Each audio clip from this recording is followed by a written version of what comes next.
सत श्री अकाल, नमस्कार, आदाब। पंजाबी रेडियो और पंजाबी टीवी यूएसए देख और सुन रहे सभी साथियों का स्वागत है इस समय के विशेष program beyond the headlines with Mandeep Punia में। हर रोज की तरह मनदीप पूनिया जी का साथ इस प्रोग्राम में हमारे साथ होता है और देश विदेश के साथ जुड़ी हुई अहम खबरों पर हम बातचीत करते हैं। सबसे पहले करते हैं पूनिया जी का प्रोग्राम में स्वागत। बहुत बहुत स्वागत है पूनिया जी। जी, नमस्कार, सत श्री अकाल, आदाब। नमस्कार, सत श्री अकाल, आदाब। रुख खबरों का करते हैं। सबसे पहले ईरान के परमाणु ठिकानों के बिल्कुल करीब जाके अमेरिका ने हमला किया है। एमओयू खत्म होते ही एक बार फिर से जंगबंदी खत्म होते ही तेज हो गई है जंग। हाँ, लगातार जो एस्केलेशन है वो देखने को मिल रहा है। ईरान ने अमेरिका पर बुशहर परमाणु बिजली फैसिलिटी के पास हवाई हमले करने का आरोप लगाया है। अल जजीरा के मुताबिक ये हमला दोपहर करीब 12 बजे हुआ। वहीं न्यूयॉर्क टाइम्स के मुताबिक अमेरिका ने पिछले 2 दिन में ईरान के ऊपर 170 से ज़्यादा मिसाइल और ड्रोन अटैक किए हैं। सेंटकॉम, अमेरिकी सेंट्रल कमांड सेंटकॉम के मुताबिक हमलों में एयर डिफेंस सिस्टम, ड्रोन और मिसाइल भंडार, सैन्य स्पीड बोट और होर्मुज स्ट्रेट के पास तटीय इलाकों में मौजूद मिलिट्री स्टेशंस को निशाना बनाया गया है। जवाब में ईरान ने बताया कि उसने कतर, कुवैत और बहरीन में अमेरिका के सैनिक अड्डों पर ड्रोन हमले किए हैं। ईरानी सेना के मुताबिक हमलों में कुवैत के पैट्रियट मिसाइल सिस्टम, कतर के अर्ली वार्निंग सैटेलाइट एंटीना और बहरीन में अमेरिकी सेना के फ्यूल टैंक को निशाना बनाया गया है। बुशहर पर अमेरिकी हमले के बाद आग और जो धुएं के गुबार थे वो उसके विजुअल्स दुनिया तक पहुंचे। और ईरान के होर्मुजगान प्रांत स्टेट में भी ये सब देखने को मिला। और काफी ये जो इलाका है ये होर्मुज स्टेट के पास का इलाका है। खैर, कह सकते हैं कि दोनों जगह पे जो सीज फायर का उल्लंघन दोनों तरफ से हो रहा है और अलग अलग दावे हैं। ईरान कह रहा है कि हमने तकरीबन 85 ठिकानों को निशाना बनाया है, अमेरिकी ठिकानों को। वहीं आईआरजीसी ने दावा किया है।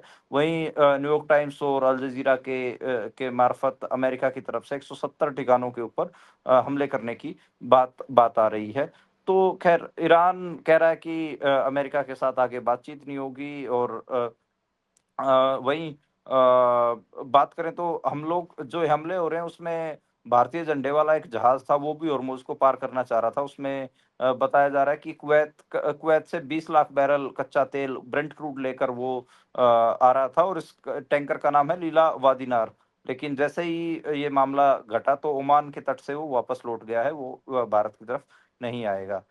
खैर, आज 9 जुलाई है। 9 जुलाई को अली खामिनेई का अंतिम संस्कार होने जा रहा है। और आज ठीक उससे पहले ईरान ने एक वीडियो जारी किया है। वीडियो में जो बात करें तो उसमें जो खामिनेई के जो रेजिडेंशियल जो कॉम्प्लेक्स है उसमें जो हमले के कारण जो तबाही हुई उसका आधिकारिक वीडियो जारी किया गया, 35 सेकंड का वीडियो। इसमें तेहरान में जो उनका अंतिम संस्कार का कार्यक्रम चल रहा है। हालांकि आज उन्हें मशहद में दफनाया जाएगा। तो खैर, उससे उसके दौरान जो उनके घर पर जो हमला हुआ था 28 फरवरी को, अमेरिका और इजराइल का, उसमें तकरीबन 40 अफसरों की जान गई थी, उनके परिवार के कई लोगों की जान गई थी। और इवन खामेनेई की 14 महीने की पोती भी जान गई थी। और उस समय 35 मिसाइलों के आसपास गिराई गई थी। तो 35 सेकंड का वीडियो ईरान ने जारी किया है आज खामेनेई के अंतिम संस्कार से पहले। जी। और इससे आगे बढ़े तो ईडी ने टीएमसी के बैंक खाते फ्रीज कर दिए हैं। देखिए, ईडी ने पीएमएलए के तहत टीएमसी और टीएमसी से मेरा भाव है ममता बनर्जी की पार्टी तृणमूल कांग्रेस और उनके जो केयरवेल एविएशन है उनके बीच कथित लेन देन को लेकर जांच कर रही है। और उसी के कारण खाते फ्रीज करने की बात कही जा रही है। जो तृणमूल कांग्रेस है वो कह रही है कि ये जो ईडी की कार्रवाई है ये गैर कानूनी है और राजनीति से प्रेरित है। ईडी कह रही है कि हम अपनी जांच कर रहे हैं। आपने देखा होगा कि ईडी चुनाव से पहले भी तृणमूल कांग्रेस को परेशान कर रही थी। चुनाव हारने के बाद तो ये क्लियर, हालांकि उस समय ममता बनर्जी की सरकार थी तो ईडी वगैरह को बंगाल में नहीं घुसने दिया गया था। अब ममता बनर्जी की सरकार नहीं है तो जो एजेंसी है वो लगातार अपने हिसाब से काम कर रही है। कभी खाते फ्रीज कर दे रही है, कभी अलग अलग जगह के ऊपर अलग अलग जो चंदे को लेकर या फिर जो पैसे तृणमूल कांग्रेस को आते थे उनको लेकर सवाल क्या बनती है, लेकिन पार्टी चुनावी बॉन्ड्स का भी जिक्र कर रही है तृणमूल कांग्रेस, और ये भी बात कह रही है कि हमने जो कुछ भी किया वो फेयर एनफ है, हमने इलेक्टोरल बॉन्ड लिए हैं, हमने सारा मामला अपने पार्टी के खातों में, बैंक खातों में लिया। तो ये जो ईडी का जो फैसला है ये राजनीतिक मकसद से प्रेरित है। अब बताइए कि हमारे खाते ही, पार्टी के खाते ही फ्रीज कर दिए जाएंगे तो हम फंक्शन कैसे करेंगे, हम कैसे अपना काम चलाएंगे। हम बंगाल में नंबर 2 की पार्टी है। तो ये बात ममता बनर्जी की तरफ से और तृणमूल कांग्रेस की तरफ से कही गई है। जी। और इससे अगर हम आगे बढ़ें तो भारतीय पासपोर्ट की रैंकिंग की बात करते हैं। 125वें स्थान पर पहुंच गया है भारतीय पासपोर्ट अपनी रैंकिंग के हिसाब से। और कौन सा देश हमसे आगे है और कौन सा पीछे? देखिए, भारतीय पासपोर्ट की रैंकिंग 125वें स्थान पर पहुंच गई है, और ये जो रैंकिंग है 197 देशों में 125वें नंबर पर उनकी रैंकिंग रही। रैंकिंग रही। हमसे आगे नामीबिया है, 124वें नंबर पर है। हमारे से आगे फिलीपींस है, मोरक्को है और उज्बेकिस्तान है। तो ये सब छोटे छोटे मुल्क हैं, ये भी हमारे से आगे हैं। मतलब भारत का की स्थिति आपको पता ही है कि कभी भी ग्लोबल पासपोर्ट इंडेक्स, जीपीआई इसको बोला जाता है, इसमें कोई खास नहीं रही है। इसमें जो ये रैंकिंग है ग्लोबल सिटीजन सॉल्यूशंस द्वारा जारी की जाती है, और इसमें यही है कि तीन तीन चार जो इंडिकेटर हैं वो देखे जाते हैं। एक तो एनहेंस्ड मोबिलिटी इंडेक्स देखा जाता है, एक इन्वेस्टमेंट इंडेक्स देखा जाता है, क्वालिटी ऑफ लाइफ देखा जाता है। देखिए, भारतीय पासपोर्ट धारकों को लगभग 88 देशों में प्रवेश के लिए वीजा की आवश्यकता होती है। इनमें America, United kingdom, Germany, France, चीन, संयुक्त अरब अमीरात जैसे मुल्क शामिल हैं। हाल के दिनों में भारतीय पासपोर्ट चर्चा में रहा है, क्योंकि विदेश मंत्रालय के अधिकारियों ने कहा था पासपोर्ट एक यात्रा दस्तावेज है, न कि नागरिकता का दस्तावेज। तो खैर, पासपोर्ट को लेकर चर्चाएं गर्म थी। एक तरफ जो भारत की सरकारें थी वो कह रही थी कि पासपोर्ट कोई नागरिकता का डॉक्यूमेंट नहीं है। वहीं अब ये जीपीआई जो ग्लोबल पासपोर्ट इंडेक्स आया है, इसने तो कलाई खोल के रख दी है। इसने बताया है कि जो 197 देशों में आप 125वें नंबर पर है, और हमसे ऐसे ऐसे मुल्क आगे हैं जो जिनकी गिनती भी बहुत छोटी है, जिनको शायद दुनिया में सारे लोग जानते भी ना हो। जी। कुल मिला के स्थिति पतली हो रखी है। आगे बढ़ें तो पश्चिम बंगाल की बात करते हैं। सोनारपुर में हिंदुत्ववादी भीड़ ने एक निर्माणाधीन चर्च को ही तोड़फोड़ कर दिया। देखिए, ये जो घटनाक्रम है ये हालांकि 2-3 दिन पुराना है, लेकिन इसके ऊपर कवरेज अब शुरू हुई है। एक सोनारपुर इलाका है पश्चिम बंगाल में, और जब से पश्चिम बंगाल में बीजेपी की सरकार बनी, वहाँ पे आप देख ही रहे हैं कि एंटी माइनॉरिटी एक्ट बहुत हो रहे हैं। वहाँ पर लगातार जो कम गिनती के लोग हैं, अल्पसंख्यक लोग हैं, उनको निशाना बनाया जा रहा है। लेकिन अब की बार जो निशाने पे हैं वो ईसाई धर्म के लोग हैं, मुसलमान धर्म के नहीं, ईसाई धर्म के लोग। तो ईसाई धर्म के एक छोटा सा वहाँ पर मतलब एक मोहल्ला है, उसमें कुछ ईसाई परिवार रहते हैं, तो वो अपने लिए एक चर्च बना रहे थे। तो उस चर्च में ये तोड़-फोड़ की गई है, और इसमें जो हिंदुत्ववादी भीड़ है वो मतलब एक कमरे का चर्च था, कोई बहुत बड़ा चर्च भी नहीं बना रहे थे। ऐसे टीन डाल के वो चर्च बनाया जा रहा था। तो उन टीनों के ऊपर जो हिंदुत्ववादी भीड़ है ये चढ़ी है, और इसने जो क्रॉस का साइन होता है चर्च के ऊपर, उसको तोड़ा। इसके अलावा चर्च में और भी कई तोड़-फोड़ की हैं, और इससे पहले भी मतलब ऐसी खबरें उस इलाके से आती रही हैं। हिंदू जागरण मंच के नाम से ये बात बताई जा रही है, और इसमें इसकी सोशल मीडिया पर इसकी वीडियोज़ भी काफ़ी वायरल हो रही हैं। तो जिनके जिनके जिन समुदायों की कम गिनती है, उनके धार्मिक स्थलों को लगातार आप देखते हैं कि हिंदुत्ववादी भीड़ टारगेट करती है। बहुत गलत है। भारत अपने आप को सेक्युलर मुल्क कहता है, तो मुझे लगता है कि जो मौके की हुकूमत है, उनको जो कम गिनती के लोग हैं, उनके प्रार्थना करने की जगहों, उनके प्रार्थना करने के अधिकार को भी सुरक्षित करना चाहिए, उनकी प्रार्थना करने की जगहों को भी सुरक्षित रखने में उनकी मदद करनी चाहिए।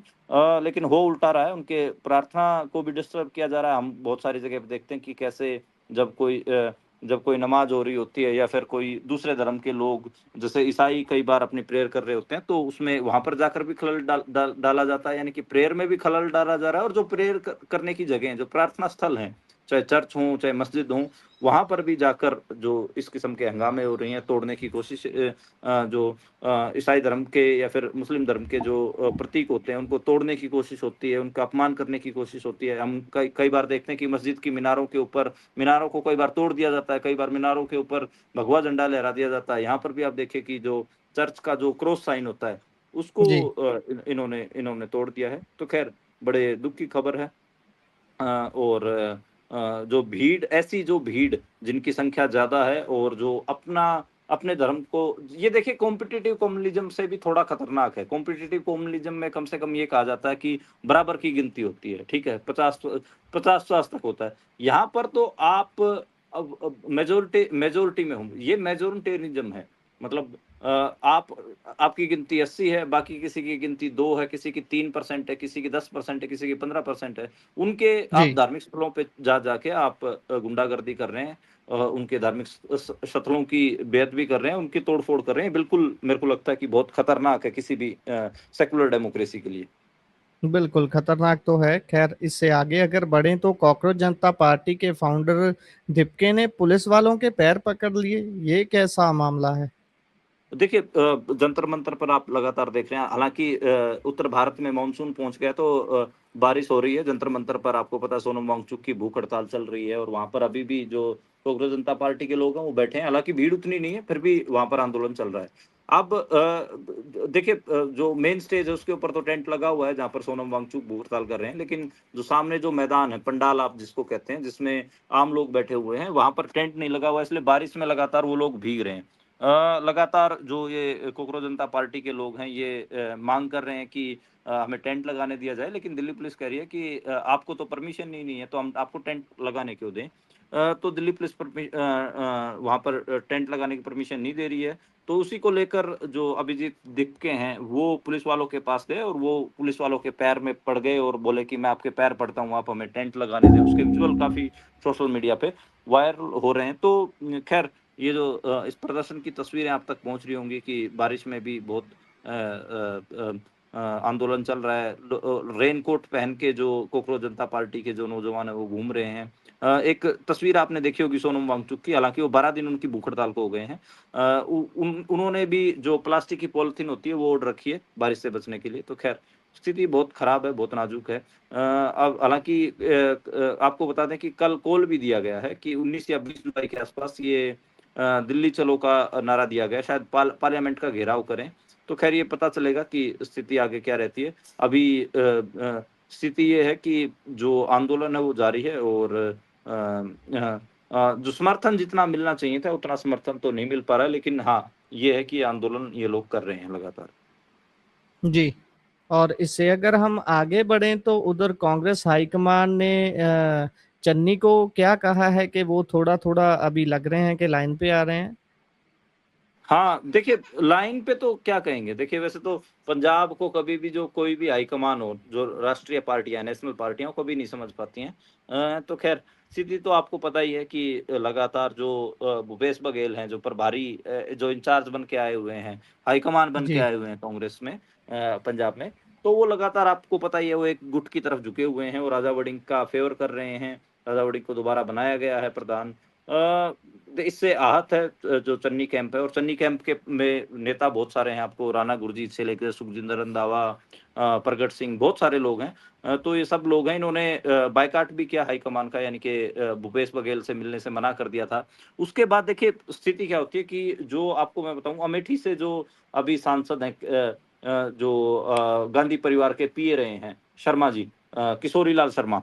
तो किशोरी लाल शर्मा यहाँ चंडीगढ़ आए थे। किशोरी लाल शर्मा ने बेसिकली गांधी यानी कि सोनिया गांधी के जो पीए रहे हैं, वो आए थे और उन्होंने मुलाकात की चरणजीत सिंह चन्नी से और उसके बाद ये बताया जा रहा है कि उन्होंने कहा कि आप कम से कम उनसे मिल लीजिए, आप ना भी मिले तो आपके गुट के 2 नेता लोग मिल लें। तो ये बताया जा रहा है कि कल या परसों किसी एक दिन राणा गुरजीत के घर पर ये बैठक है, ये संभव हो सकती है। तो देखते हैं कि उसमें स्थिति क्या बनती है। लेकिन हाँ, चीज़ साफ है, बात साफ है कि जो पंजाब में पंजाब आप गाँव-गाँव जाके देखेंगे, किसी से भी पूछेंगे तो पॉपुलर लीडर तो चन्नी है, चरणजीत चन्नी है। लेकिन फिर भी पता नहीं कांग्रेस हाईकमान है वो अलग ये फैसला उन्होंने क्यों लिया है, क्या स्थिति रही है?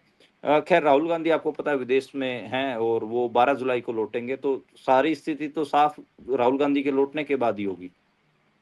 अभी तो ऐसे ही जी, गहमा-गहमी नज़र आएगी। बयानबाज़ियाँ आएँगी तो ऐसे सब अपनी चतुराई दिखाएँगे, ऐसे बयान देंगे जो बड़े अजीब-अजीब बयान होंगे।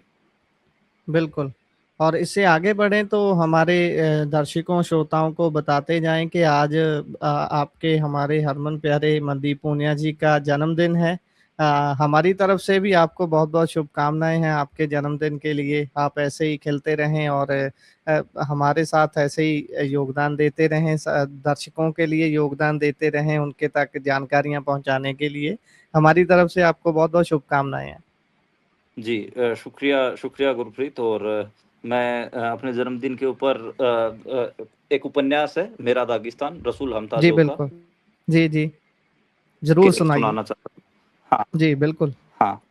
तो इसमें एक जो उपन्यास लिखने वाले रसूल हमता जो हैं, जी, उनके पिताजी के बारे में उन्होंने बताया हुआ है। वो उनके पिताजी भी बहुत बड़े कवि थे और रसूल भी मैं आपको बता दूं कि वो बड़े कवि रहे हैं। दागिस्तान में आवार एक भाषा है और उस भाषा में वो कविताएं लिखते थे। हालांकि उन्होंने जीवन में उपन्यास लिखा मेरा दागिस्तान, इसका दुनिया भर की लगभग हर भाषा में अनुवाद हुआ। पंजाबी में भी इसका अनुवाद बहुत सुंदर है। तो आपको आपको मैं सभी दर्शकों को ये कहना चाहूँगा कि हिंदी में मिले आपको या पंजाबी में मिले या किसी और भाषा में मिले, मेरा दागिस्तान जो उपन्यास है वो ज़रूर पढ़िए। खैर रसूल हमता जो अपने उपन्यास में लिखते हैं पिताजी की नोटबुक से, इस बात का भी ज़िक्र मिलता है कि कैसे उन्होंने नए दाँत लगवाए।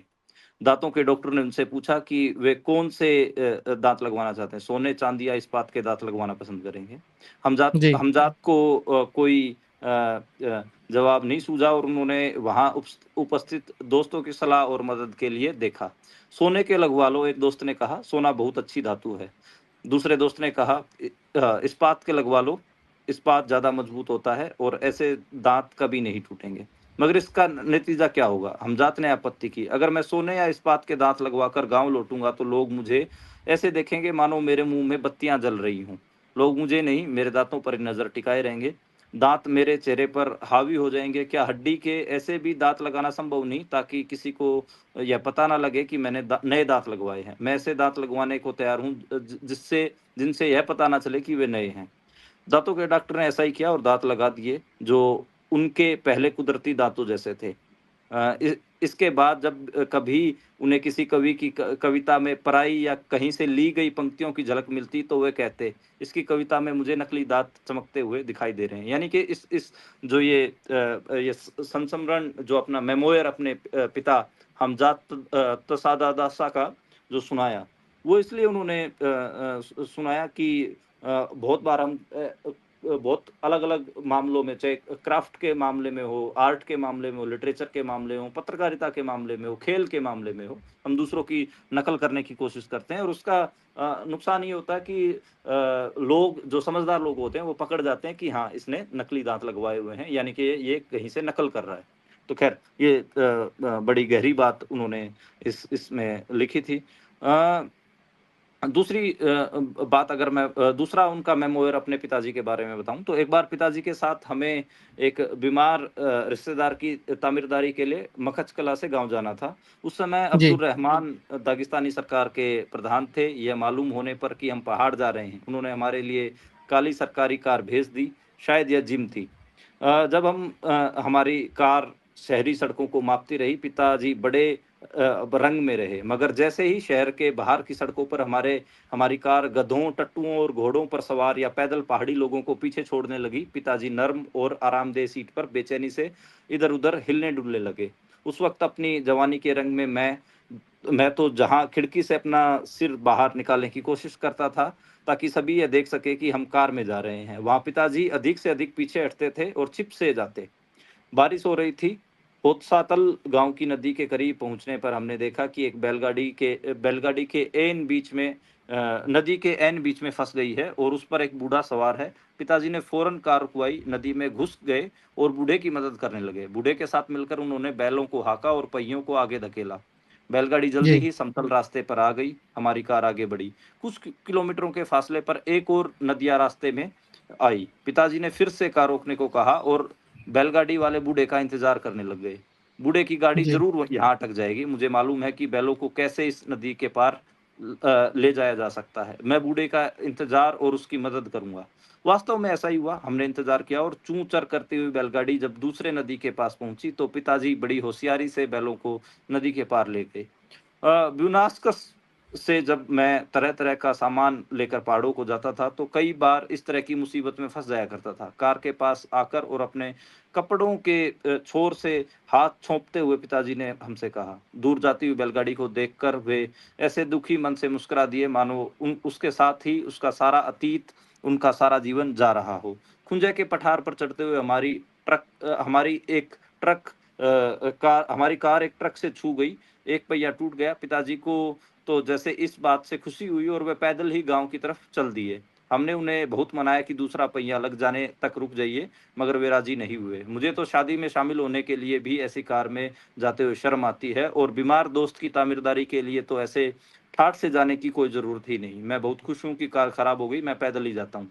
पिताजी बचपन से ही अपनी जानी पहचानी उन पगडंडी पर चल दिए जिस पर हमारे गांव में जाने के लिए पहाड़ी लोगों की कई पीढ़ियां चल चुकी थी। कार ठीक हुई तो हम बड़े रास्ते से गांव की ओर चल दिए और पिताजी के साथ साथ ही गांव पहुंचे। बाद में अब्दुल रहमान ने चिंता प्रकट करते हुए रास्ते की दुर्घटना के बारे में पूछा। पिताजी ने मजाक में जवाब दिया, कार जरूरत से ज्यादा ही बढ़िया बढ़िया है, अगर जरा घटिया होती तो शायद उसका कुछ ना बिगड़ता। तो ये मेमोयर है कि जो बहुत सारे लोग प्रवास करके शहरों में चले जाते हैं और बहुत अच्छे पैसे कमा लेते हैं, विदेशों में भी चले जाते हैं। जब वो अपने गांव लौटते हैं तो वो बड़ी बड़ी एसयूवीज का काफिला लेकर लौटते हैं, डीजे बजाते हैं, कई जगह पे पटाखे छुड़ाए जाते हैं। तो वो अपने आप को ये दिखाते हैं कि मैं इस गांव की मिट्टी को छोड़ के गया हूं, तो पता नहीं मैंने क्या तीर मार लिया है। लेकिन यहाँ पर इससे उलट आप देखेंगे तो जो रसूल हमताजो के पिताजी हैं, वो जब अपने गांव में अपने एक रिश्तेदार के बीमार होने के ऊपर जब वो उसके उनका हालचाल पूछने के लिए जा रहे थे, तो उनको बड़ी शर्म महसूस हो रही है कि मैं इस कार में जा रहा हूँ। और जैसे ही उनके गांव में पहुंचने से पहले कार खराब हो गई तो वो उछल कर एकदम से पैदल गांव की तरफ भाग लिए और बोले कि हाँ ये ठीक है। मैं तो शादी में भी ऐसी गाड़ी में जाने से कतराता हूँ, अब तो मैं किसी की बीमार का हालचाल पूछने जा रहा हूँ। तो ये कुछ मूल्य थे। हालांकि ये जो उपन्यास है ये 20वीं सदी में लिखा गया और इस उपन्यास को आप पढ़ेंगे तो आपको आपकी मदरलैंड के लिए, आपकी मदर लैंग्वेज के लिए, आपकी मातृभाषा, आपके गांव के लिए, आपके जिस भी इलाके से हो, आप पहाड़ से हो, मैदान से हो, आपके हरे भरे खेतों के बीच से हो, रेगिस्तान से हो, आपको उनसे बहुत ज़्यादा प्यार होगा। तो ये मुझे लगा कि मेरे जन्मदिन पर कम से कम मैं आप लोगों को इस उपन्यास के बारे में बताऊं। हालांकि बहुत सारे लोग जानते हैं, बहुत सारा ये उपन्यास पढ़ा गया है। आपको कभी भी जीवन में मौका मिले तो आप जरूर इस उपन्यास को पढ़िएगा। जो पंजाबी लोग सुन रहे हैं उनको मैं बता दूं कि यूट्यूब पर इसका ऑडियो बुक भी अवेलेबल है। तो अगर आप मेरा दागिस्तान पंजाबी नावल डालेंगे तो किसी ने इसका ऑडियो भी डाल रखा है, तो वो आप जी। सुन सकते हैं। हिंदी में भी इसका शायद कहीं ना कहीं ऑडियो बुक मिल जाएगा, तो आप जरूर इसको सुनिएगा। अगर आप पढ़ सकते हैं तो आप जरूर इस उपन्यास को पढ़िएगा, बहुत सुंदर उपन्यास है। बिल्कुल, बिल्कुल। बहुत बाकमाल आपने सारी ये दास्ताँ उस किताब से सुनाई है। बहुत ही पढ़ने वाली किताब है, बहुत ज़्यादा बिकती है वो किताब और उसको ज़रूर पढ़ना चाहिए और आपने जो समय चुना दर्शकों को ये सुनाने का, वो भी बेहद ख़ास है। इसी के साथ आपको अभी समय देते हैं, आप अपने परिवार के साथ, दोस्तों के साथ अपना जन्मदिन मनाइए आराम से और इसी के साथ प्रोग्राम का समय यहाँ समाप्त होता है। आप जुड़े जानकारियाँ साझा की, बहुत-बहुत धन्यवाद। धन्यवाद गुरप्रीत।